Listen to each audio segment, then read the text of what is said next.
नमस्कार, एक न्यूज़ 24 देख रहे हैं आप और मैं हूं आपके साथ तान्या सिंह। बात करेंगे राजनीति की बड़ी खबरों के बारे में।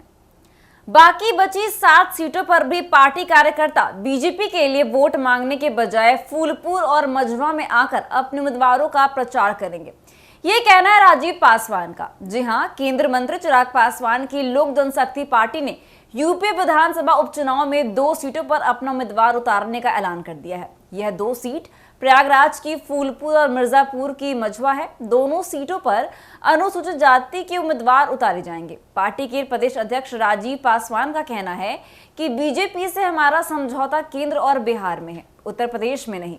चिराग पासवान की लोक जनशक्ति पार्टी रामविलास ने यूपी विधानसभा उपचुनाव में 2 सीटों पर उम्मीदवार उतारने का ऐलान कर दिया है। वहीं बीजेपी की टेंशन बढ़ा दी है। पार्टी के प्रदेश अध्यक्ष राजीव पासवान के मुताबिक लोक जनशक्ति पार्टी रामविलास न सिर्फ 2 सीटों पर चुनाव लड़ेगी, बल्कि प्रदेश भर के अपने कार्यकर्ताओं को इन्हीं 2 सीटों पर जाकर प्रचार करने के लिए भी कहेगी। जी हां, राजीव पासवान का कहना है कि बाकी बची 7 सीटों पर भी पार्टी कार्यकर्ता बीजेपी के लिए वोट मांगने के बजाय फूलपुर और मझवा में आकर अपने उम्मीदवारों का प्रचार करेंगे। उन्होंने यह भी दावा किया है कि पार्टी के राष्ट्रीय अध्यक्ष और केंद्रीय मंत्री चिराग पासवान भी इन दोनों सीटों पर प्रचार के लिए आएंगे। वहीं आपको आगे बताते चले कि प्रदेश अध्यक्ष राजीव पासवान ने प्रेस कॉन्फ्रेंस कर बताया है कि प्रदेश कमेटी ने फूलपुर और मझवा सीटों पर उम्मीदवार के लिए 3-3 नामों का पैनल केंद्रीय नेतृत्व में भेज दिया है।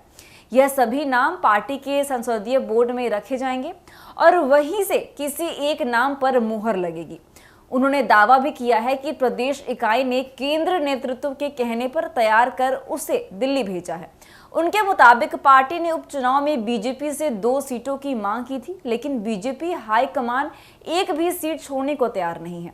प्रदेश अध्यक्ष राजीव पासवान का कहना है कि उत्तर प्रदेश में पार्टी का मजबूत संगठन है। तमाम लोग पार्टी से जुड़े हुए हैं। इनमें से बहुत से लोग चुनाव लड़ने की इच्छा रखते हैं। पार्टी अगर चुनाव नहीं लड़ेगी तो कार्यकर्ता किसी दूसरी जगह चले जाएंगे।